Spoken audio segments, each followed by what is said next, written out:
आज की क्लास में हम ऑपरेटिंग सिस्टम के बारे में पढ़ेंगे कि ऑपरेटिंग सिस्टम क्या होता है और कैसे काम करता है। ऑपरेटिंग सिस्टम एक इट्स लाइक अ मैनेजर। अगर हम ऑपरेटिंग सिस्टम को कहें तो एक मैनेजर की तरह काम करता है, एक बीच में इंटरफेस की तरह काम करता है जो हमारे हार्डवेयर को हमारे यूज़र के यूजेबल बनाता है। जो यूज़र हैं, जो हार्डवेयर को यूज़ करना चाहते हैं, मेमोरी को यूज़ करना चाहते हैं, हार्ड डिस्क को यूज़ करना चाहते हैं, सीपीयू को यूज़ करना चाहते हैं, उसको हम कैसे यूज़ करेंगे। उसको यूज़ करने के लिए एक बीच में एक ऐसा इंटरफेस चाहिए जो इंटरफेस ये चीज़ यूजेबल बनाए, तो वो हमारा ऑपरेटिंग सिस्टम करता है। ऑपरेटिंग सिस्टम बिल्कुल एक मैनेजर की तरह काम करता है। जैसे कि एक ऑफिस में एक मैनेजर होता है, मैनेजर का काम होता है to manage everything, each and everything, कि वो अपने एम्प्लॉयज़ से भी बात करेगा, क्लाइंट को भी मैनेज करेगा, और अगर ऑफिस में जो भी रिक्वायरमेंट्स होती है उस रिक्वायरमेंट को भी मैनेज करता है। अपर लेवल, लोअर लेवल, यानी कि हर तरह के लेवल पे वो बात करता है। तो उसका काम होता है हर चीज़ को मैनेज करके रखना। टास्क जो है वो टाइम से कंप्लीट होना चाहिए, काम को टाइम से कंप्लीट करे, और टास्क जो है एक पर्टिकुलर किस किस को असाइन करना है, किस पर्सन को असाइन करना है, ये काम भी हमारे मैनेजर का काम होता है। तो उसी तरह से जो ऑपरेटिंग सिस्टम है उसका काम भी यही है। यहाँ पे जैसे ऑपरेटिंग सिस्टम यहाँ पे आपको दिख रहा होगा कि ऑपरेटिंग सिस्टम है monitor, printer, mouse, keyboard, hard drive, application, यानी कि सबके साथ ये इंटरेक्ट करता है। इसका काम होता है सबके साथ इंटरेक्ट करना।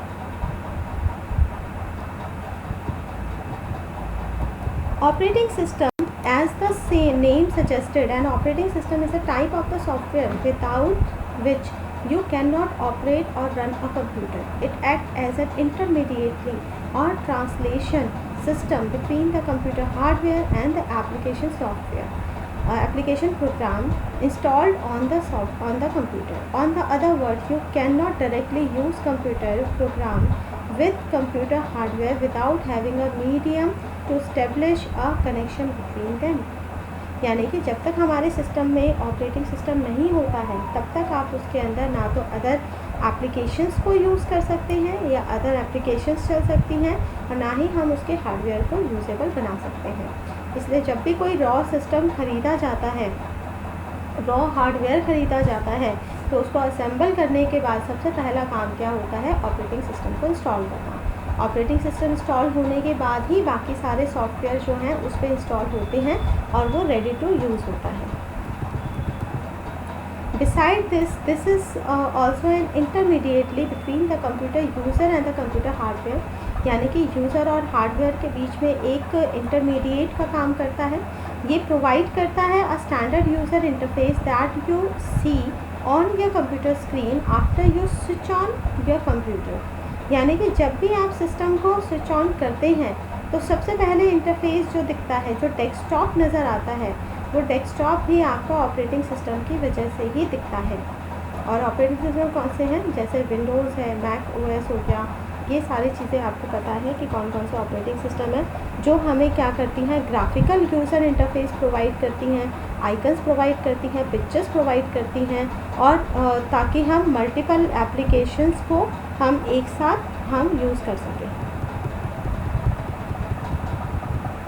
अगर हम मेजर फंक्शन की बात करें कि ऑपरेटिंग सिस्टम का काम क्या होता है, जैसे मैंने आपको अभी एग्जांपल दिया कि operating system is like a manager, कि जो मैनेज करता है हर एक चीज़ को, एवरीथिंग इन अ ऑफिस। उसी तरह से हमारा जो कंप्यूटर सिस्टम में ऑपरेटिंग सिस्टम है वो क्या क्या मैनेज करेगा, वो मेमोरी मैनेज करेगा, ठीक है, मेमोरी मैनेज करता है, प्रोसेस को मैनेज करता है, डिवाइस एंड हार्डवेयर मैनेज करता है, run software application, software applications कैसे रन होंगे उनको मैनेज करना, डेटा मैनेज करना, ठीक है, इवैल्यूएट द सिस्टम हेल्थ, यानी कि सीपीयू कैसे काम कर रहा है, कितना सिस्टम की हेल्थ क्या है, सिस्टम की हेल्थ डिपेंड करती है सीपीयू हमारा कैसे वर्क कर रहा है, हार्ड डिस्क हमारी कितनी फिल हुई है, रैम की क्या पोजीशंस हैं, ये सारी चीज़ें जो हैं वो भी ऑपरेटिंग सिस्टम मैनेज करता है।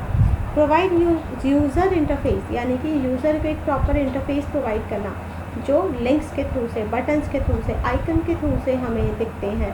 आइकन पे क्लिक करेंगे तो हमारा एक एप्लीकेशन ओपन होता है। तो ये सारा यूज़र इंटरफेस है, वो प्रोवाइड करने का काम भी हमारा ऑपरेटिंग सिस्टम ही करता है। इसके अलावा आईओ मैनेजमेंट, यानी कि इनपुट आउटपुट डिवाइस को मैनेज करने का काम, सिक्योरिटी मैनेज करना, टाइम मैनेज करना, डेडलॉक प्रिवेंशन। अब डेडलॉक का मतलब क्या होता है? डेडलॉक का मतलब ये होता है कि अगर मान लो एक साथ हमने मल्टीपल टास्क अगर हमने सिस्टम में ऑन कर दिए हैं और सिस्टम अगर हैंग होने लग जाता है, वो जो हैंग पोजीशन होती है जिसमें सिस्टम में कोई भी काम नहीं होता है, उस पोजीशन को डेडलॉक बोला जाता है। तो उस पोजीशन को मैनेज करने का काम भी ऑपरेटिंग सिस्टम का होता है कि अगर आप एक साथ 10-20 काम भी अगर आप इसमें चला रहे हैं, सिस्टम ओपन कर रहे हैं, तो बट वो करता है उस काम को, चाहे स्लो डाउन करे बट करेगा। वो सिस्टम की कैपेसिटी के ऊपर डिपेंड करता है, वो डिपेंड करता है उसके कॉन्फ़िगरेशन के ऊपर कि आप एक साथ कितने मल्टीपल टास्क इसमें परफॉर्म कर सकते हो। बट ये मल्टीपल टास्क को परफॉर्म करता है और डेडलॉक पोजीशन को जितना हो सके उतना प्रिवेंट करता है। इंटरप्ट हैंडलिंग, इंटरप्ट को अगर कोई एकदम बीच में इंटरप्शन आती है तो उसको भी हैंडल करने का काम ये करता है ऑपरेटिंग सिस्टम।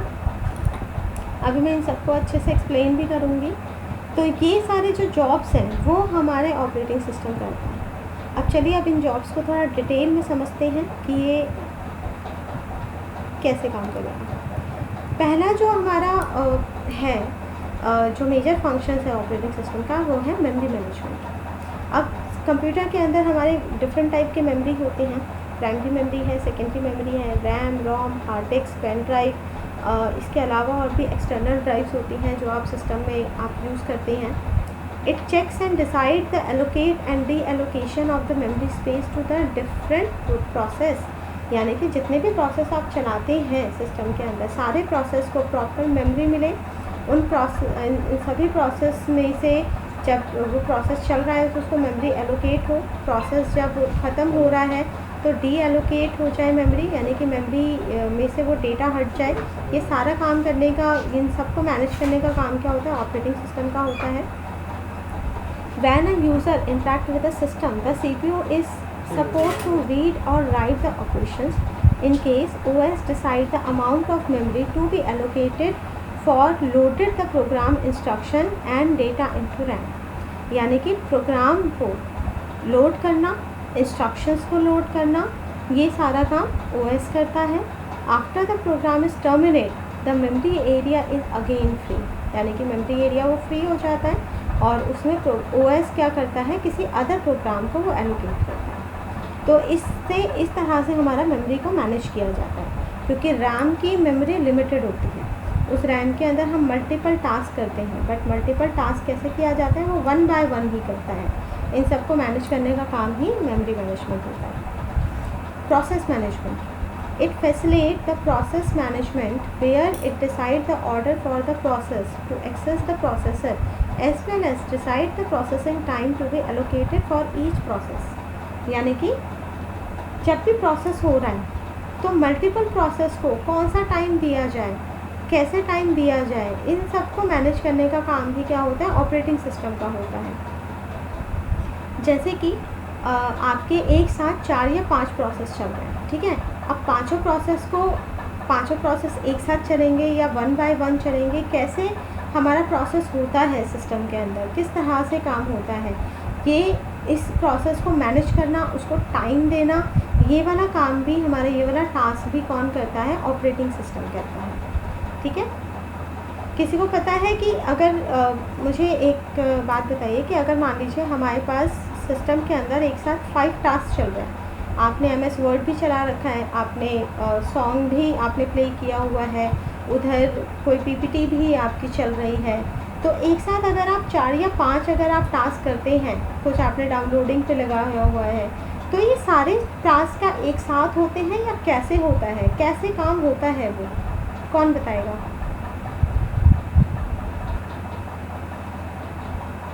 वैसे 1 बाय 1 ही होता है। एक साथ ना वो बैकएंड में जैसे कि हम डाउनलोड करें तो वो तो मैं बैकएंड में हो जाएगा। और ऐसे अगर सॉन्ग में वो तो ऑन द स्पॉट जैसे जैसे चल रहा है वो तो वैसे ही आएगा। भी है ना, वो तो 1 बाय 1 ही होगा। अगर उसको वर्क करना है तो 1 बाय 1 जैसे वर्ड पार्ट जैसे काम करके वो 1 बाय 1 ही होगा। जितना आप एक साथ में कर सकते हैं ना, उसको आप मिनिमाइज करना पड़ेगा मैम। अपना क्या कहते हैं उसको, करंट टास्क को। हाँ जो सिस्टम का मैम जो पेज है उसको मैम मिनिमाइज करना पड़ेगा। तो मैम उससे हम 2 काम कर सकते हैं। आपने हाँ जी बिल्कुल ठीक बताया आपने। इसमें CPU का काम भी यही होता है कि देखिए ऑपरेटिंग सिस्टम क्या काम करता है, इसी प्रोसेस को मैनेज करना। जैसे कि हमारा CPU मान लीजिए एक सिंगल पर्सन है, एग्जाम्पल एक मान लीजिए सिंगल पर्सन है, उस सिंगल पर्सन को 10 काम करना है, उसके पास 10 प्रोसेस हैं, 10 काम करने हैं, लेकिन वो सिंगल पर्सन 10 काम कैसे करेगा, वो 1 बाय 1 करेगा, एक के बाद एक के बाद एक करेगा। लेकिन हम सिस्टम में एक साथ 5 प्रोसेस चलाते हैं और वो पाँचों प्रोसेस ही चलता है। वो कैसे चलता है, वो इसलिए चलता है क्योंकि CPU इतना ज़्यादा फास्ट होता है कि वह 1 बाय 1 भी अगर सभी काम को कर रहा है तो भी हमें वो इतना फास्टेस्ट दिखता है कि हमारे टाइम स्पैन से उसका टाइम स्पैन बहुत ही ज़्यादा छोटा होता है, यानी कि बहुत जल्दी काम कर देता है। तो हमें डिले इतना फ़र्क नहीं पता चलता कि वो पाँचों टास्क को एक एक करके कर रहा है। इसमें टाइम शेड्यूलिंग भी होती है। टाइम शेड्यूलिंग का मतलब होता है कि वो हर एक टास्क को थोड़ा टाइम देता है। वो अभी हम आगे इस PPT में और देखेंगे कि मान लीजिए पाँचों टास्क हैं, एक टास्क को करने में 15 मिनट लगेंगे, दूसरे टास्क को करने में 20 मिनट, अगले को 25 मिनट या एक को 5 मिनट। मान लीजिए अलग अलग टाइम स्पैन है सबका कि इतना टाइम हर एक टास्क को कंप्लीट होने में लगेगा। तो ऑपरेटिंग सिस्टम का काम क्या होता है कि 1 बाय 1 सबको इक्वल टाइम देना। जैसे मान लीजिए सबको 5 सेकेंड्स का टाइम दे दिया, तो हमारा CPU क्या करता है, हर एक टास्क पे 5-5 सेकेंड काम करता है, 5-5 सेकेंड काम करेगा।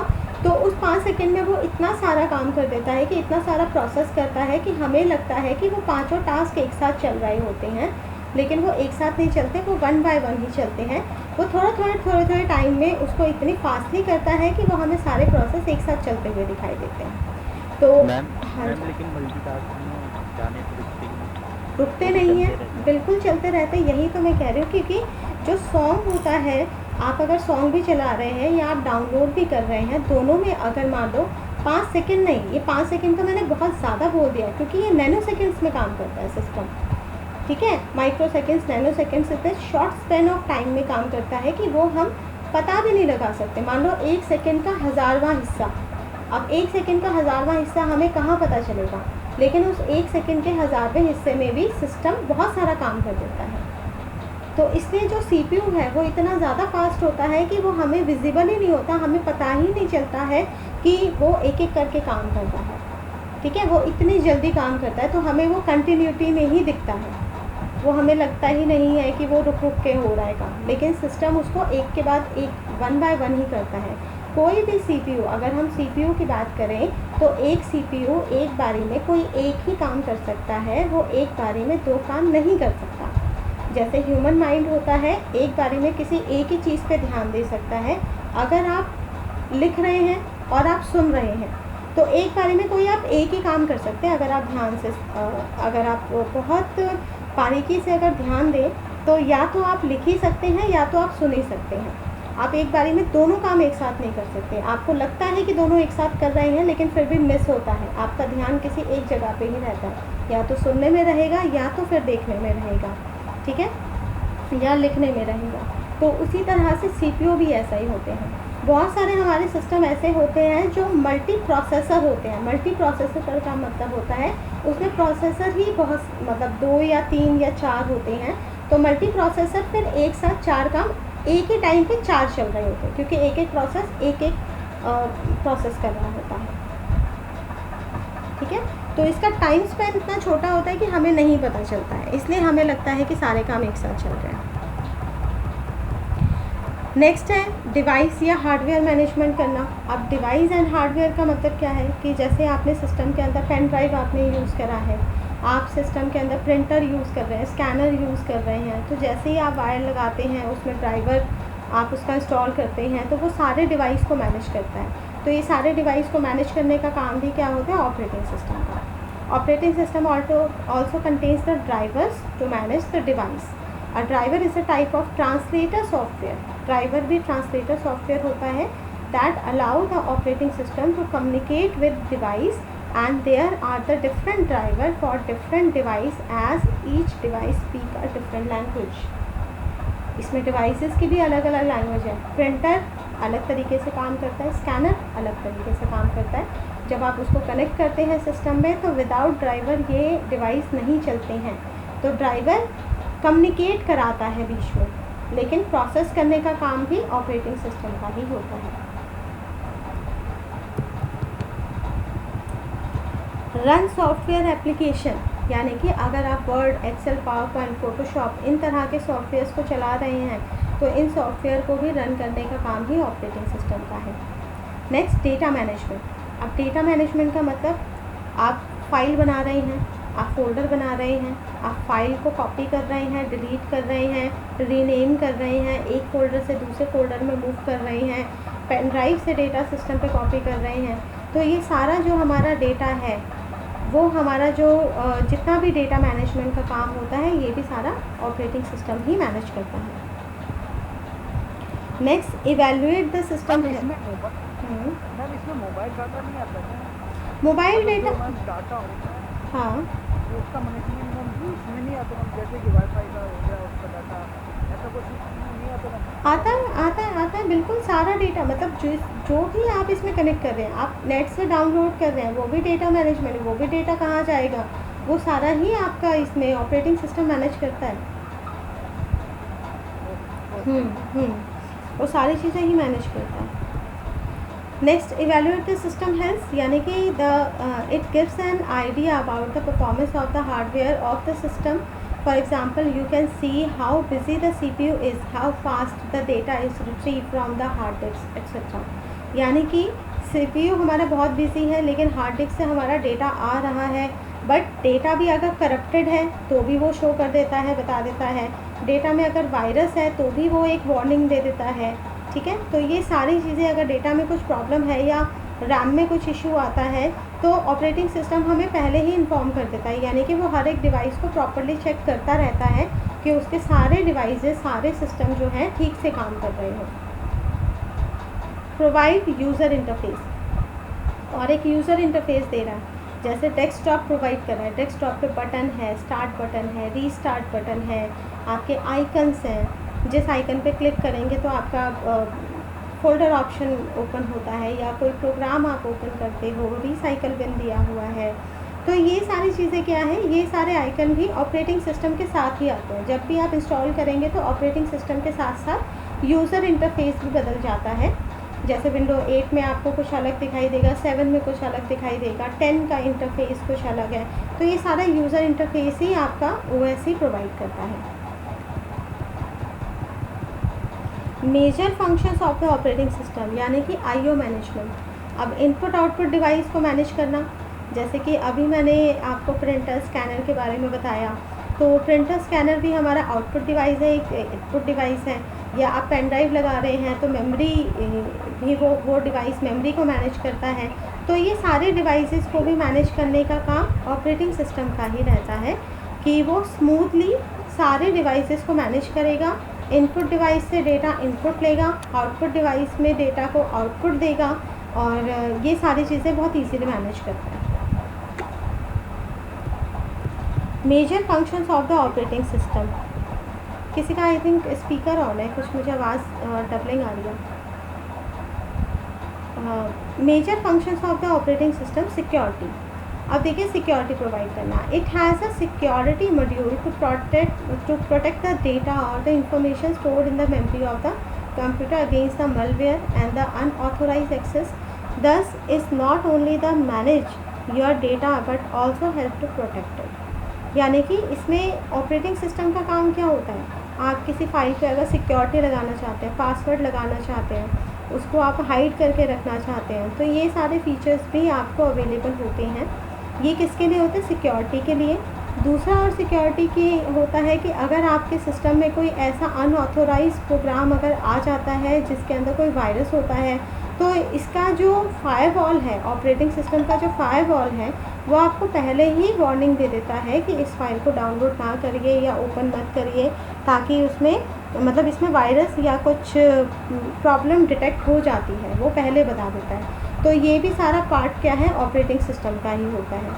तो अगर कोई अनऑथोराइज एक्सेस कर रहा है, कोई अगर आप कुछ ओपन वाईफाई का यूज़ कर रहे हैं, तो भी ये पहले आपको वार्निंग देता है कि इसमें आपको सिक्योरिटी इशू हो सकते हैं। तो ये सारे काम क्या करता है, ऑपरेटिंग सिस्टम करता है। नेक्स्ट आता है टाइम मैनेजमेंट। अभी जैसे मैंने आपको डिफरेंट प्रोसेस को कैसे ये प्रोसेस करता है, वो टाइम मैनेजमेंट के थ्रू से ही करता है। कि जैसे मैंने बताया कि अपने 5-6 टास्क एक साथ चल रहे हैं, सबको इसने क्या करा, 5-5 नैनो सेकेंड्स का टाइम दे दिया, तो ये टाइम एलोकेट कर दिया। अब वो 5-5 सेकेंड्स में इतनी फास्ट काम करता है कि वो 1 सेकेंड के अंदर ही 5 काम या 10 काम एक साथ वो प्रोसेस कर देता है, और हमें पता भी नहीं चलता, क्योंकि 1 सेकेंड का टाइम हम नोटिस भी नहीं करते हैं। तो it help the CPU in the time management. The kernel OS keep checking the frequency of process that request the CPU time when 2 or more processes that are equally important complete for the CPU time, then the CPU time is sliced into segments and allocated to these processes in a round robin fashion to prevent a single process from monopolizing the CPU। यानी कि इस पूरी lines में यही बोला है कि जब भी CPU के पास कोई काम आता है, तो CPU 2 चीज़ों पे काम करता है। एक तो होता है प्रायोरिटी बेस्ड। अगर उसके पास कोई ऐसा टास्क आता है जिसकी प्रायोरिटी ज़्यादा है, ठीक है, ये प्रायोरिटी को भी मैनेज करता है कि कौन सा टास्क बहुत इंपॉर्टेंट है उसको पहले लेना, कौन सा टास्क कम इम्पॉर्टेंट है उसको बाद में ये प्रोसेस करता है। तो इसको प्रायोरिटी मैनेजमेंट कहते हैं। तो प्रायोरिटी भी ये मैनेज करता है। तो ऐसा भी नहीं है कि मान लो एक प्रोसेस है जिसकी प्रायोरिटी बहुत ज़्यादा है और CPU ने सारा अपना टाइम उसी को दे दिया, और बाकी प्रोसेस मतलब बिल्कुल ही फ्री बैठे हैं, उसमें कुछ काम ही नहीं हो रहा है। तो ऐसा भी नहीं होता है। ये क्या करता है, 2 या 2 से ज़्यादा या जितने भी प्रोसेस चल रहे हैं, सबको इक्वली टाइम प्रोवाइड करता है। और टाइम प्रोवाइड करता है प्रायोरिटी के अकॉर्डिंग। जिसकी प्रायोरिटी ज़्यादा है उसको ज़्यादा टाइम प्रोवाइड करेगा, जिसकी प्रायोरिटी थोड़ी कम है उसको कम टाइम प्रोवाइड करेगा। इसलिए हमारे सारे टास्क सिस्टम में बहुत स्मूथली चलते हैं और हमें डिफरेंस नहीं पता चलता है, क्योंकि ये हर छोटी छोटी चीज़ों को इसने मैनेज करना आता है। ऑपरेटिंग सिस्टम को टाइम मैनेजमेंट करना, प्रायोरिटी मैनेजमेंट करना, प्रोसेस को मैनेज करना, ये सारे काम बहुत इजीली और स्मूथली हमारा ऑपरेटिंग सिस्टम करता है। और वो CPU से करवाता है, क्योंकि CPU एक टाइम पे एक ही काम करेगा, बट ये सारे इंस्ट्रक्शंस देने का काम OS का होता है।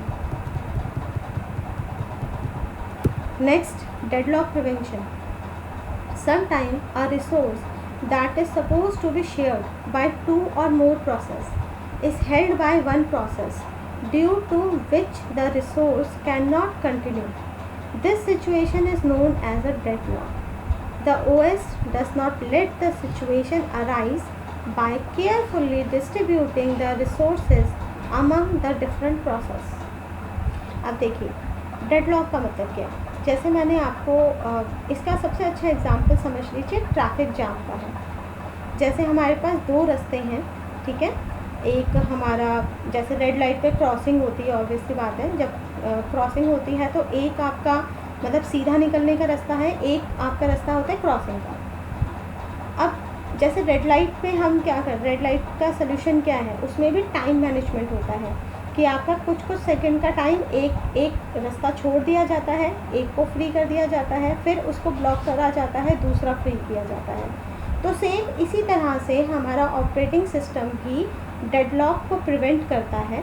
अगर मान लीजिए दोनों रास्ते एक साथ खोल दिए या लाइट काम नहीं कर रही है, तो यहाँ से भी ट्रैफिक आ जाएगा, वहाँ से भी ट्रैफिक आ जाएगा, तो दोनों में से किसी भी रास्ते में किसी को भी निकलने का मौका नहीं मिलेगा, तो वहाँ ट्रैफिक जाम हो जाता है। उस ट्रैफिक जाम को आप कह सकते हो डेडलॉक, कि कोई कहीं से निकल ही नहीं पा रहा, एक छोड़ेगा तो दूसरा निकलेगा।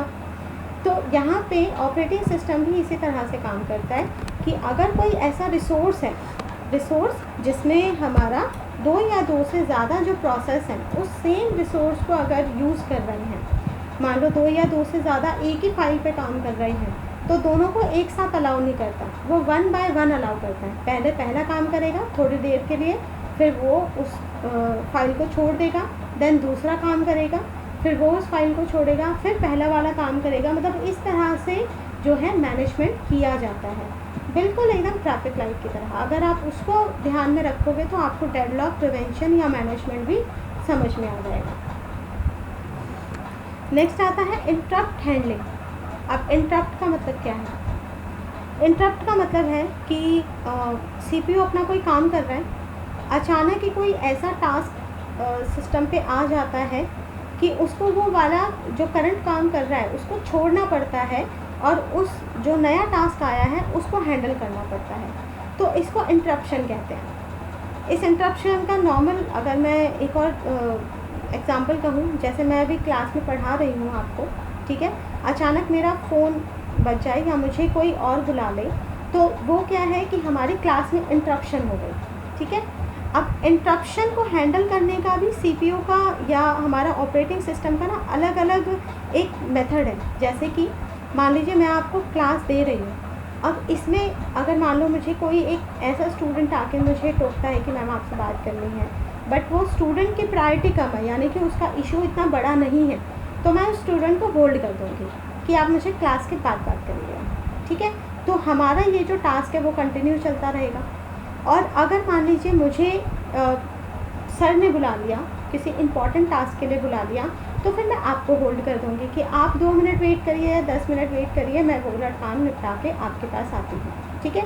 तो यहाँ पे जो इंटरप्शन हैंडलिंग हो रही है वो प्रायोरिटी के अकॉर्डिंग काम हो रहा है। प्रायोरिटी यानी कि मेरे को जो इंटरप्ट कर रहा है उसकी प्रायोरिटी ज़्यादा है या उसकी प्रायोरिटी कम है, यानी कि वो काम बहुत इंपॉर्टेंट है या कम इम्पॉर्टेंट है। अगर बहुत इंपॉर्टेंट है तो पहले उसको मैनेज किया जाएगा, कम इम्पॉर्टेंट है तो उसको होल्ड कर दिया जाएगा, ठीक है। तो इसी तरह से हमारा सीपीयू में भी इसी तरह से इंटरप्शन आते हैं। इस सीपीयू में इंटरप्शन का क्या एग्जांपल है? मान लीजिए मैंने अभी आपकी ये पीपीटी ओपन कर रखी है, ये पीपीटी चला दी, अब एकदम से मुझे ये रहेगा कि नहीं मुझे कोई और ब्राउज़र ओपन करना है और आपको कुछ और दिखाना है, तो जब मैं दूसरा ब्राउज़र ओपन करती हूँ तो सीपीयू के पास एक और काम आ गया, ठीक है। या फिर मैंने यहाँ पे एकदम से वर्ड ओपन कर लिया तो वो एक और काम आ गया। तो जब भी हम इसके अंदर कोई नया एप्लीकेशंस ओपन करते रहते हैं तो वो सीपीयू के लिए एक तरह से इंटरप्शन का काम आ गया, ठीक है। इसमें वो ये चेक करता है कि कौन सा इंटरप्शन जो है इम्पॉर्टेंट है तो उसको पहले ले लेगा, जो करंट टास्क है उसको रोक देगा, ठीक है। इस तरह से सीपीयू जो है मैनेज करता है। OS also response to interrupt, operating system interrupt को रिस्पॉन्स करता है which are signal generated by the program. ये भी एक सिग्नल ही है जो प्रोग्राम जनरेट करता है या डिवाइस जनरेट करता है। अभी मैं इसमें अगर पेन ड्राइव लगा दूँ तो वो बीच में एक इंटरप्शन आ जाता है पेन ड्राइव, ठीक है। OS check the priority of interrupt. अब यहाँ पे भी देखो प्रायोरिटी की ही बात हो गई कि इम्पॉर्टेंट है या नहीं है। प्रायोरिटी चेक करता है if it is more important than the currently running process, जो करंटली चल रहा है उससे ज़्यादा इम्पॉर्टेंट है, then stop the execution of the current process, तो वो करंट प्रोसेस को रोकेगा। Preserve the state of CPU, यानी कि प्रिजर्व करेगा स्टेट। जैसे अभी मैं अगर पढ़ाते पढ़ाते मैं अगर चली जाती हूँ तो मैं इस लाइन को रोक लूँगी, हाँ इस लाइन पे थे तो इसी लाइन से शुरू करना है। तो इसी तरह सीपीयू जिस लाइन पे काम कर रहा था उस लाइन को प्रिजर्व करके रखेगा और उसके बाद दोबारा से आके उसी लाइन से काम करना शुरू करेगा। CPU then execute the request process, thereafter CPU return the same state where it was stopped, ठीक है। क्लियर है इतना इंटरप्ट हैंडलिंग कैसे करता है? ऑपरेटिंग सिस्टम को भी अगर हम अपनी करंट सिचुएशन के अकॉर्डिंग देखेंगे तो हम बहुत इजीली इसको समझ सकते हैं। इसलिए मैं जब भी पढ़ाती हूँ तो हमेशा लाइव एग्जांपल देती हूँ, क्योंकि उसके थ्रू से हम इजीली कनेक्ट करके समझ सकते हैं कि चीज़ें क्या होता है। अब देखो, अब इसमें है टाइप ऑफ ऑपरेटिंग सिस्टम। अब ऑपरेटिंग सिस्टम भी ना अलग अलग टाइप के थे। पहले जो ऑपरेटिंग सिस्टम है, अगर हम पुराने ज़माने की बात करें, आज से कम 15-20 साल पहले, तो विंडो 95 आई थी, 98 आई थी, अब जो है 2010 है, तो विंडो 10 है बेसिकली। तो ये जो अलग अलग ऑपरेटिंग सिस्टम है कुछ अलग अलग तरीके से काम करते थे। तो इसमें एक पहला ऑपरेटिंग सिस्टम का टाइप है batch process operating system. Batch process का मतलब क्या होता है कि ये ऑपरेटिंग सिस्टम बैच वाइज काम करता था। बैच मतलब एक साथ एक बैच, जैसे कि अब बैच वर्ड से ही आपको समझ में आ रहा होगा, जैसे टीचर क्लास लेते हैं तो अलग अलग बैच होते हैं, 3 बैच 4 बैच, तो एक बैच के अंदर एक साथ 20 25 50 स्टूडेंट होते हैं। तो यानी कि उस बैच टाइम पे जितने भी स्टूडेंट हैं, 20 स्टूडेंट हैं उस बैच में, तो 20 स्टूडेंट का क्वेरी, उनके असाइनमेंट, उनकी प्रॉब्लम्स, उनके क्वेश्चंस, उनके जितने डाउट्स हैं वो सारे उसी बैच टाइम पे क्लियर होते हैं। इसी तरह से जो ऑपरेटिंग सिस्टम है उस टास्क का बैच बनाता है, ठीक है, 5-6 टास्क का उसने एक बैच बना लिया और उस बैच टाइम को एक टाइम दे दिया उस पूरे बैच को। उस बैच में जितना भी टाइम दिया गया है उस टाइम में उस बैच के अंदर जितने भी जॉब्स हैं वो सारे जॉब वो CPU उस टाइम ड्यूरेशन में करता है। जैसे कि यहाँ पे देखो user 1, user 2, user n, multiple user है, अलग अलग जॉब्स दिए हुए हैं, ठीक है। और यहाँ ऑपरेट है, यहाँ बैच 2 बना दिया 975, इस 3 जॉब का एक बैच बनाया, 2 जॉब का एक बैच बनाया, और ये पूरा बैच जो है वो CPU के पास जा रहा है। तो यहाँ जो काम होता है बैच वाइज काम होता है। The interaction between a user and the computer does not occur in this system. The user is required to prepare job on punch card in the form of the batches and submit them to the operator or computer operator. The computer operator sort of jobs or program and keep similar program or jobs in the same batch. यानी कि एक जैसे programme का एक group बना लेता था ताकि वो एक जैसे टास्क में काम करने में स्पीड अप हो जाए। It is design to execute the one job at a time. The job are processed on the first come first serve basis in order to their submission without any human intervention. इसमें first come first serve basis पे था, यानी कि जो पहले काम आया वो पहले बैच में चला जाएगा, दूसरा काम आया वो सेकंड बैच पे जाएगा, वो इस तरह से बैच प्रोसेस होता है। एग्ज़ाम्पल जैसे हो गया क्रेडिट कार्ड बिल जनरेशन या बैंक का एग्ज़ाम्पल आप ले सकते हो। जैसे बैंक में 1 बाय 1 ही काम होता है, ठीक है। तो ये जो काम होता है वो बैच में या बाद में वो बैच में करते हैं। जैसे मान लो सारी एप्लीकेशंस एक साथ ले ली और उसके बाद वो काम करना शुरू करते हैं। तो इस तरह से जो एग्ज़ाम्पल है वो बैच प्रोसेसिंग का है। The separate bill is not generated for the each credit card, rather a single bill is include the all purchases in the month। जैसे क्रेडिट कार्ड का अगर बिल जनरेट होता है तो एक एक परचेज़ नहीं, वो जितने भी परचेजेस हैं वो सारे परचेजेस का एक साथ दिखाता है, ठीक है। इस तरह से हमारा बैच वाइज काम होता है। हाँ मैम, OS और प्रोसेसर में डिफरेंस क्या हुआ? OS और प्रोसेसर में डिफरेंस क्या है? जो प्रोसेसर है, जैसे कि आपने एक i3 सिस्टम लिया है, ठीक है। जो i3 है वो प्रोसेसर है, ठीक है। और जो ये तो मुझे भी पता है ना, जैसे आप बताएं टाइम मैनेजमेंट है, हाँ OS कराता हाँ है, हाँ प्रोसेसर क्या कराता है? प्रोसेसर उस काम को करता है। प्रोसेसर का काम उस पर्टिकुलर काम को करना होता है, ठीक है। जैसे कि मान लो आपको एक और एग्जांपल देती हूँ। जैसे मैंने एक्सेल में मुझे एक कैलकुलेशन करनी है, सैलरी कैलकुलेशन, ठीक है। तो जो मैंने नंबर्स दिए हैं, जो सैलरी दी है, जो परसेंटेज दिया है, जैसे मान लो मुझे एक सैलरी का जो है हाउस रेंट निकालना है 12% पे, ठीक है, या 20% पे। तो 20% का उस सैलरी का जो कैलकुलेशन निकलेगा वो कैलकुलेशन कौन करेगा? जितनी भी कैलकुलेशन है वो सारा CPU करता है। CPU का काम क्या होता है? अर्थमेटिक एंड लॉजिकल कैलकुलेशन करना। अर्थमेटिक का मतलब जितने भी कैलकुलेशन नंबर से रिलेटेड जो कैलकुलेशंस है वो, और लॉजिकल का मतलब इफ़ एल्स कंडीशन के अकॉर्डिंग जो कंडीशन होती है, मतलब अगर ऐसा हुआ तो ये कर देगा, अगर ऐसा हुआ तो वो कर देगा। इस तरह के जो लॉजिक्स वाले काम होते हैं ये सारे CPU करता है। आप एक चीज़ समझ लो कि CPU का काम होता है सारे काम को करना, और OS का काम होता है उन सारे टास्क को मैनेज करना कि कब कौन सा काम CPU के पास जाएगा। ठीक है मैम। ठीक है, क्लियर हुआ? हाँ, मैम एक क्वेश्चन है मेरा। हाँ जी बोलिए। जैसे मैम अलग अलग प्रकार के मैम ये प्रोसेसर होते हैं, ये जो प्रोसेसर होते हैं ये किसी की मतलब क्या यूनिटी के लिए होते हैं या फिर अलग अलग मतलब मल्टीटास्किंग करने के लिए होते हैं क्या?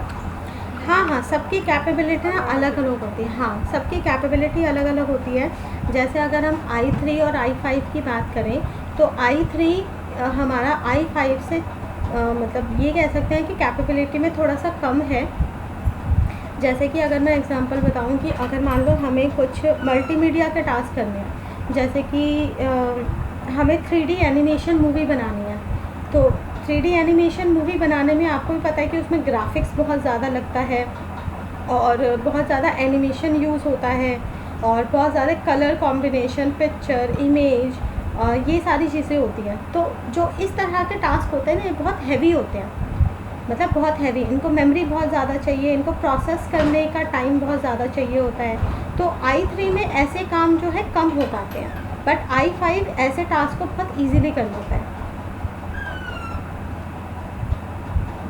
ठीक है, हाँ। तो इन सब का ये अलग अलग रोल है। पहले जो आते थे वो P4 आते थे कुछ साल पहले भी, तो P4 का जो टास्क है वो i3 से और कम था। ठीक है, वो और कम कैपेबिलिटी का था। अब जैसे कि अगर हम एक साथ इस सिस्टम पे जैसे इतने सारे प्रोसेस एक साथ चल रहे हैं तो आराम से चल रहा है, हमें कोई प्रॉब्लम नहीं हो रही, हैंग प्रॉब्लम नहीं हो रही। लेकिन यही काम अगर हम P4 में चलाते तो P4 में शायद ये हैंग होना शुरू हो जाता। Okay ma'am. तो ये अलग अलग कैपेबिलिटी होती है। नेक्स्ट उसके बाद type of operating system, advantage of batch process operating system. Repeated job can be completely easily without any human intervention. Hardware or the system support is not required in the input data in the batch system. It works offline. It can cause less stress in the process. It knows which task is the process and how long the task will be. And it can be shared among multiple users, or you can set the timing of the batch job so that the computer is not busy. It can start the process of the batch job and the night of any other free time. यानी कि जो batch process होते हैं ना, ये ज़्यादातर ऐसे operating system होते हैं जिस पे अपना काम ना अपने आप होता रहता है, जैसे डेटाबेस को मैनेज करने का काम, या फिर आप कह सकते हो जो बैंक में जो ATM मशीन्स होती हैं, ऐसे जो ATM मशीन होती है वो भी टाइप ऑफ कंप्यूटर है, तो उसमें भी अपना बैच प्रोसेस चलता रहता है। तो ये बिना इसमें ह्यूमन की ज़रूरत नहीं होती, अपने आप काम होता रहता है। डिसएडवांटेज क्या है? You need to train the computer operator for using the batch system. आपको बैच सिस्टम के लिए ऑपरेटर को ट्रेन करना पड़ेगा कि वो उस सिस्टम को कैसे इंस्ट्रक्शन देगा, and it is not easy to debug this system. If any error occur in one job, then the other job may have to wait for the certain time. तो यहाँ पे 1 by 1 होता है, तो अगर प्रॉब्लम आती है तो दूसरे में दिक्कत आती है। अब ये देखो सेकेंड आ गया टाइम शेयरिंग। ये वही है जो मैंने अभी आपको एग्जांपल दिया था कि CPU 1 by 1 काम करता है। यहाँ पे देखो, यहाँ पे बीच में CPU, यहाँ अलग अलग यूज़र है। आप अलग अलग यूज़र समझ लो या अलग अलग टास्क समझ लो। तो यूज़र ने पहले क्या करा, ये एक्टिव लिंक है, सबको इक्वली टाइम दिया, यानी कि सब एक सर्कल में चल रहे हैं। पहले इसका नंबर, फिर थोड़ी देर बाद उसका काम, फिर इसका काम, फिर इसका काम, फिर इसका काम, फिर इसका काम, यानी कि वो 1 by 1 एक दूसरे का काम जो है करता रहता है टाइम शेयर करके। As the name suggested, it enables the multiple users located at the different terminal to use a computer system and to share a processor time simultaneously.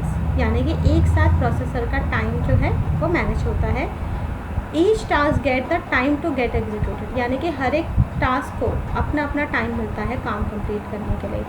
Each user get the processor time they get while using a single system.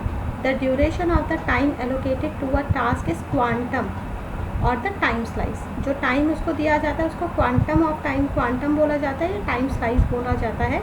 जब उसका duration ख़त्म हो जाता है तो OS क्या करता है, नेक्स्ट टास्क पे मूव कर देता है, अगले काम पे चला जाता है।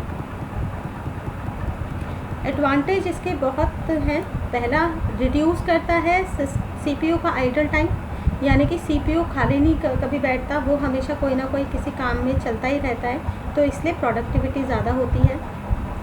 Process gets the chance to use the CPU, यानी कि हर एक प्रोसेस को टाइम मिल जाता है CPU से प्रोसेस कराने के लिए। It allowed the different application run simultaneously, और अलग अलग एप्लीकेशन एक साथ चलते हैं। टाइप ऑफ डिसएडवांटेज क्या है? It require the special operating system, it consume the more resource. ये क्या है?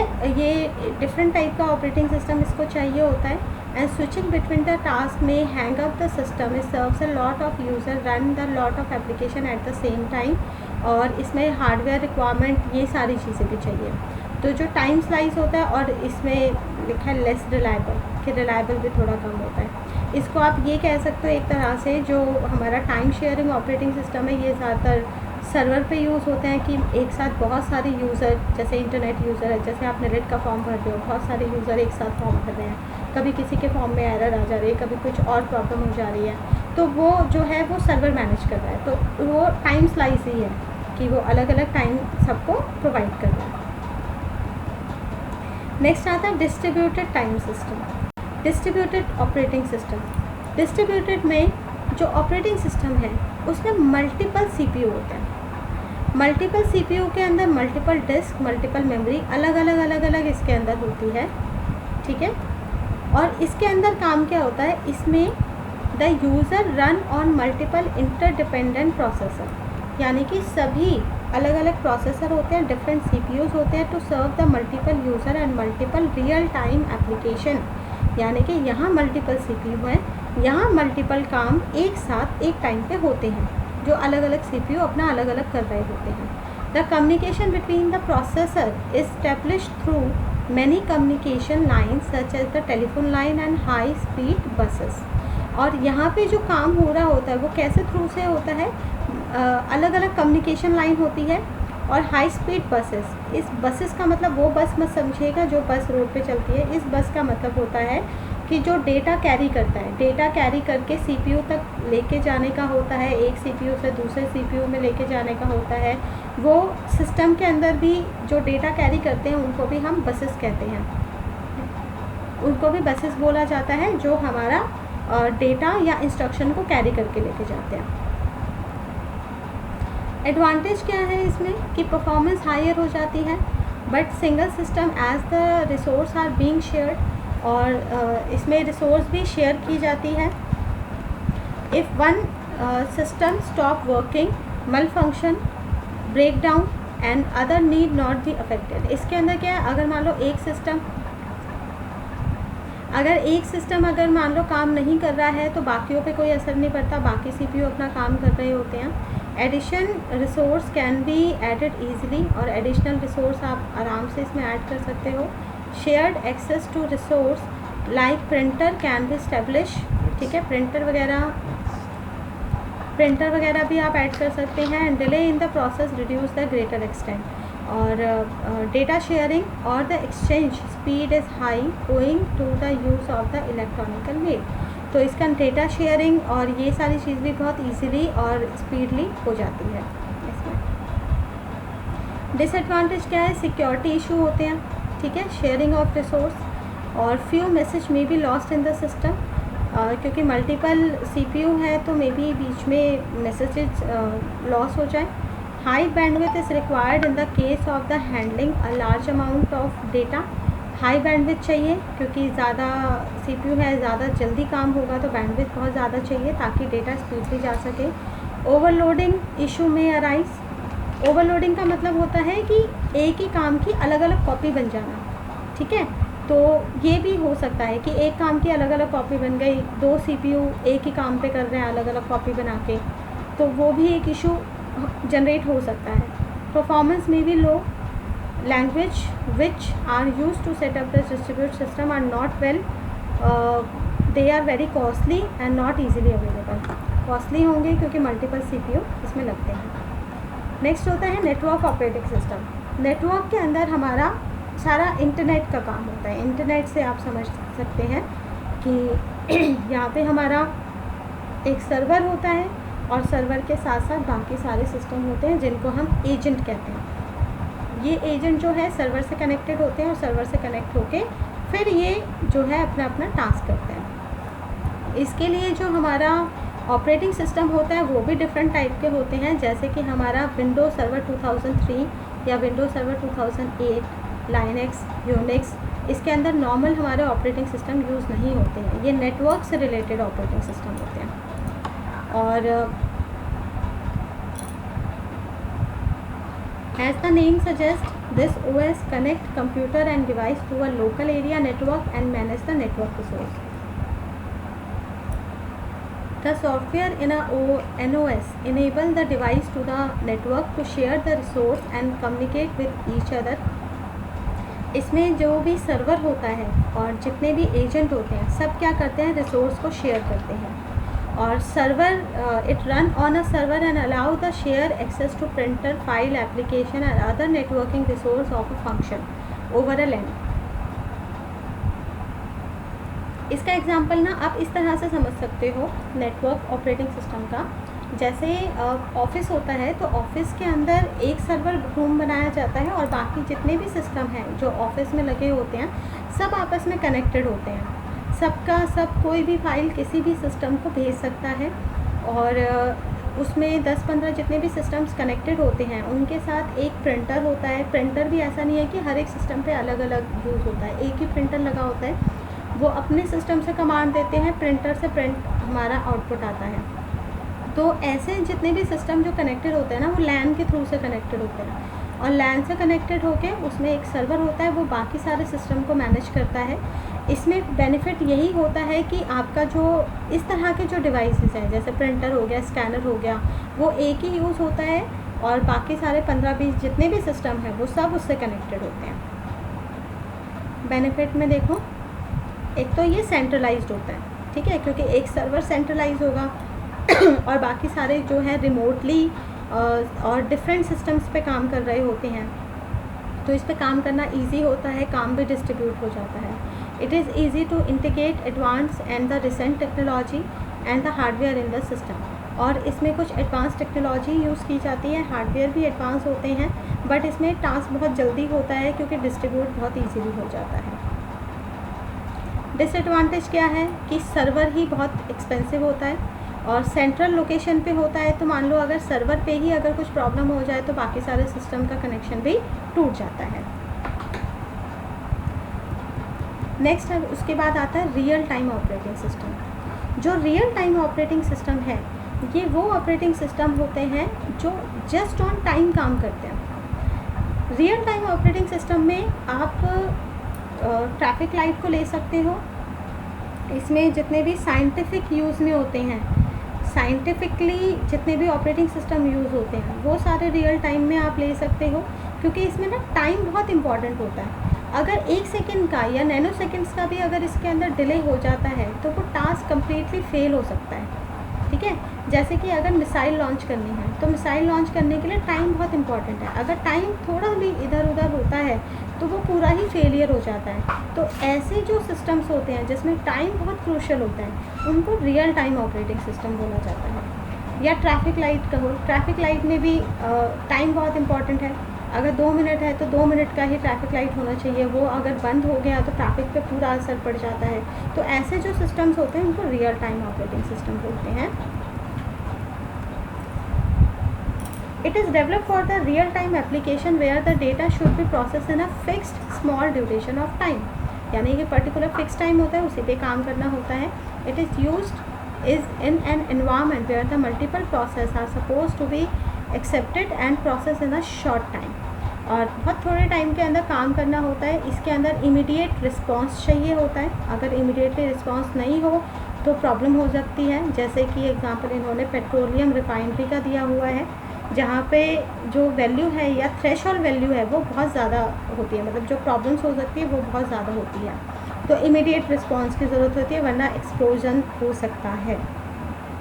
The system use for the control the scientific instrument, जैसे कि साइंटिफिक इंस्ट्रूमेंट को हो गया, मिसाइल लॉन्च सिस्टम हो गया, ट्रैफिक लाइट सिस्टम हो गया, एयर ट्रैफिक कंट्रोल सिस्टम हो गए। तो ऐसे जो सिस्टम्स होते हैं ये बहुत इंपॉर्टेंट होते हैं, यानी कि बहुत क्रूशल होते हैं। तो वहाँ पे रियल टाइम ऑपरेटिंग सिस्टम की ज़रूरत होती है।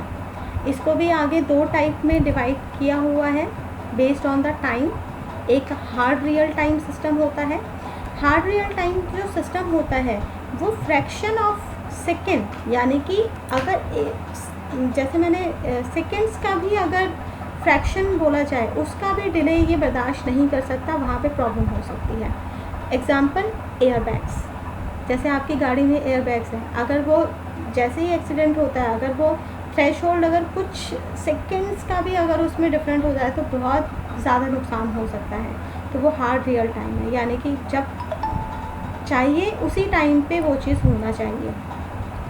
जो सॉफ्ट रियल टाइम होता है यहाँ पे आप थोड़ा बहुत मतलब डिले आप बर्दाश्त कर सकते हैं, यहाँ पे टाइम बहुत ज़्यादा क्रूशल नहीं होता है।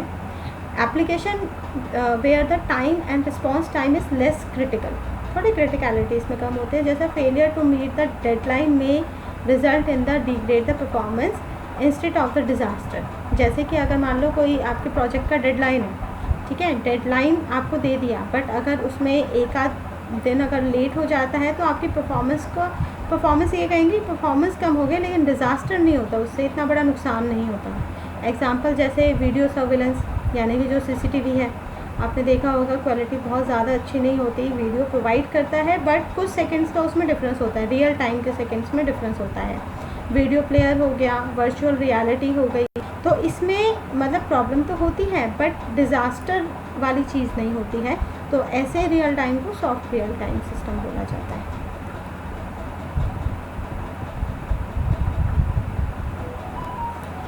Advantage maximum utilization of device, यानी कि इसमें क्विक काम होता है, मैक्सिमम डिवाइस का यूटिलाइज होता है। Task shifting is very quick, यानी कि कुछ 3 microseconds due to the seems the several task execute simultaneously. It give the more importance to the currently running application, ठीक है, जो करंटली काम हो रहा है उस पर ज़्यादा फोकस किया जाता है। एम्बेडेड सिस्टम लाइक जैसे ट्रांसपोर्ट सिस्टम हो गए या अदर सिस्टम हो गए, उनमें ये यूज़ किया जाता है। एरर नहीं होती है इसमें, फ्री ऑफ एरर होता है। मेमोरी इज़ एलोकेटेड एप्रोप्रिएटली, और मेमोरी भी बहुत अच्छे से एलोकेट की जाती है। डिसएडवांटेज क्या है? Fewer number of task can run simultaneously, यानी कि बहुत कम टास्क ही एक साथ चलते हैं। नॉट ईजी टू डिज़ाइन, बहुत डिज़ाइन करना इसको बहुत कॉम्प्लेक्स होता है, बहुत मुश्किल होता है। And scientific driver and interrupt signal are required to response the interrupt quickly. और साइंटिफिक ड्राइवर हो गए, इंटरप्ट सिग्नल्स हो गए, और बहुत मतलब इसके ड्राइवर हो गए, सिग्नल्स हो गए, ये बहुत जल्दी रिस्पॉन्स बहुत जल्दी देना पड़ता है। और एक्सपेंसिव होता है, ऑब्वियस सी बात है, क्योंकि बहुत क्रूशल होते हैं ये वाले, तो इसलिए ये बहुत ही एक्सपेंसिव रहता है।